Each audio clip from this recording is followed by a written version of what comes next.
2020년 5월 13일 새벽 설교입니다. 오늘 본문은 다니엘서 11장 1절에서 45절 말씀입니다. 본문은 바사 제국 이후에 나타날 그 헬라 제국의 싸움에 관한 말씀입니다. 본문 읽기는 2절에서 4절, 30절에서 35절만 읽도록 하겠습니다.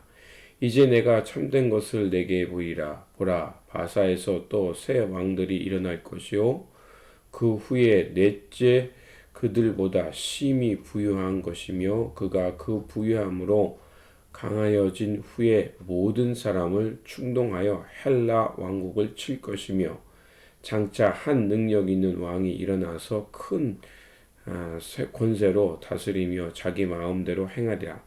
그러나 그가 강성할 때 그의 나라가 갈라져 천하사방에 나뉘일 것이나 그의 자손에게로 돌아가지도 아니할 것이요 또 자기가 주장하던 권세대로도 되지 아니하리니 이는 그 나라가 뽑혀 그 외에 다른 사람에게로 돌아갈 것임이라. 이는 기띔의 배들이 일어 그를 칠 것이랴. 그가 낙심하고 돌아가면서 맺은 거룩한 언약에 분노하였고 자기 땅에 돌아가서는 맺은 거룩한 언약을 배반한 자들을 살필 것이며 군대는 그의 편에 서서 성소 곧 견고한 곳을 더럽히며 매일 드리는 제사를 폐하며 멸망케 하는 가증한 것을 세울 것이며 그가 또 언약을 배반하고 악행하는 자를 속임수로 타락시킬 것이나 오직 자기 하나님을 아는 백성은 강하여 용맹을 떨치리라. 백성 중에 지혜로운 자들이 많은 사람을 가르칠 것이나 그들이 칼날과 불꽃과 사로잡힘과 약탈을 당하여 여러 날 동안 몰락하리라. 그들이 몰락할 때에 도움을 조금 얻을 것이나 많은 사람들이 속임수로 그들과 결합할 것이며 또 그들 중 지혜로운 자 몇 사람이 몰락하여 무리 중에 연단을 받아 정결하게 되며 희게 되어 마지막 때까지 이르게 하리니 이는 아직 정한 기한이 남음이라. 아멘. 오늘 본문은 이스라엘 주변에 일어날 여러 나라들의 흥망성쇠를 다루는 말씀입니다. 세상에 존재하는 강대국들은 비록 자신들이 큰 임금이 되어서 세상을 좌우할 것처럼 생각하지만 결국 그 모든 것이 하나님의 감석 중에 있다는 것을 본문은 드러내고 있습니다. 다니엘은 이제 기운을 차리고 이제 앞으로 수백 년 후에 일어날 일들에 대해서 예언하고 기록하고 있습니다.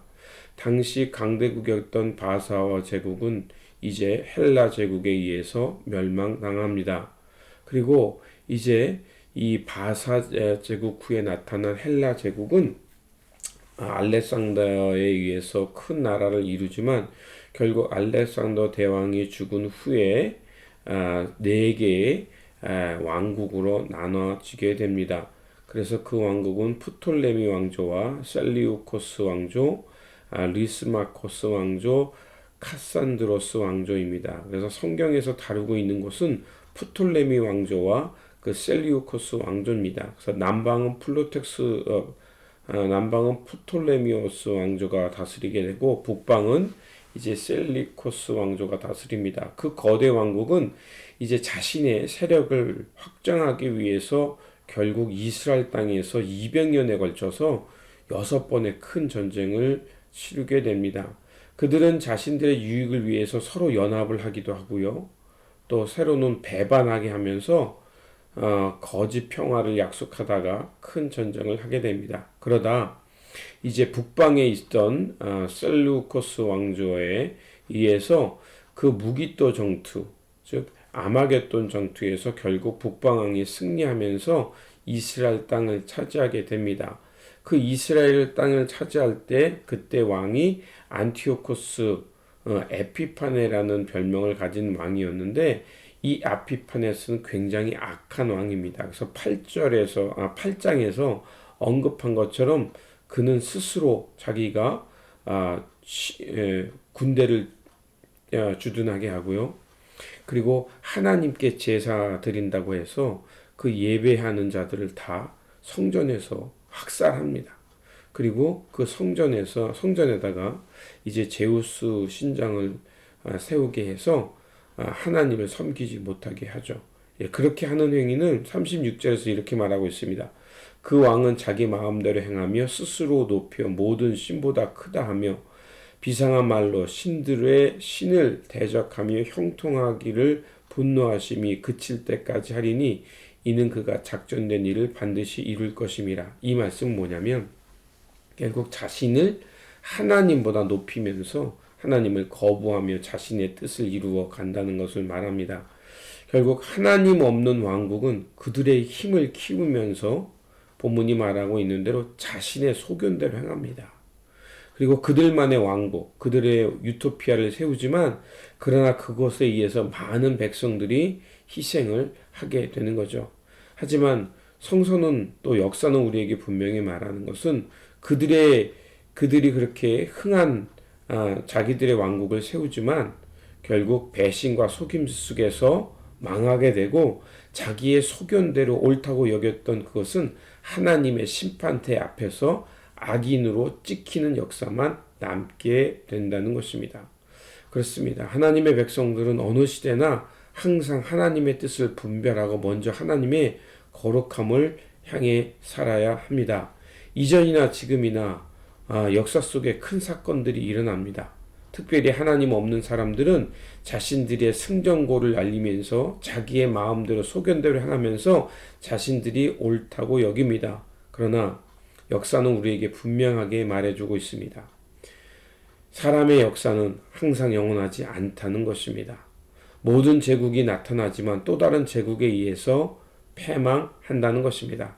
자신만만하여 스스로 왕국을 세우지만 그래서 신이 되려 하지만 그런 모든 것은 결국 종말에 이르게 되고 마지막 때에 하나님 없는 사람들은 결국 아무도 도움을 받지 못하고 하나님의 심판대 앞에 설 수밖에 없다는 것입니다.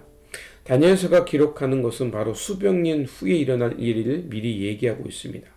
그리고 강대국들의 세력 다툼 속에서 수많은 사람들이 고통당해야 했습니다. 이스라엘 백성도 그 역사 속에 휘말려서 고통당했습니다. 하지만 그 악한 시대에 살던 사람들 속에도 지혜의 사람들이 있다는 것입니다. 그리고 하나님의 예언의 성취됨을 바라보며 그 어려움 속에서 말씀을 붙잡고 사는 사람들이 있었다는 것입니다. 본문의 핵심은 그래서 35절입니다. 또 그들 중에 지혜로운 자 몇 사람이 쇠파여 무리로 연단되며 정결케 되며 희게 되어 마지막 때까지 이르게 하리니 이는 작정된 기한이 있음이라. 그렇습니다. 많은 사람들이 박해를 이기지 못하고 믿음을 저버리고 북방 왕국에 굴복하며 살아가지만 그러나 시험과 환난 속에서도 믿음을 지키며 연단의 과정으로 생각하고 하나님의 때를 기다리는 사람들이 있다는 것입니다.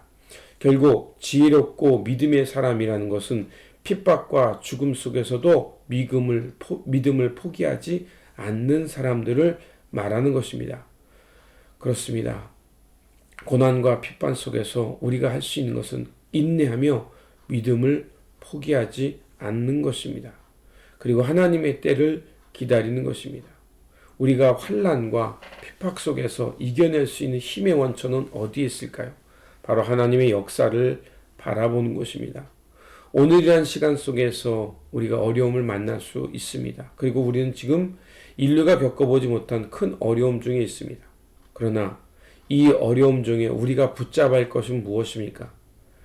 오늘까지 에베네셀의 하나님, 그 어려움 중에 나를 지키셨던 과거의 그 말씀들을 기억하면서 그 사건들을 기억하면서 앞으로도 지키실 것이라는 그 믿음 속에서 또 이 어려움을 터널을 지나고 나면 하나님께서 틀림없이 하나님의 때를 이루신다는 이 믿음으로 살아야 될 줄 믿습니다. 그러므로 이 어려움 중에서도 하나님의 때가 있음을 믿고 하나님의 약속은 성취된다는 그 말씀을 의지하면서 오늘도 하나님 앞에서 말씀에 순종하면서 거룩한 백성들로 살아가시기를 바랍니다. 기도하겠습니다.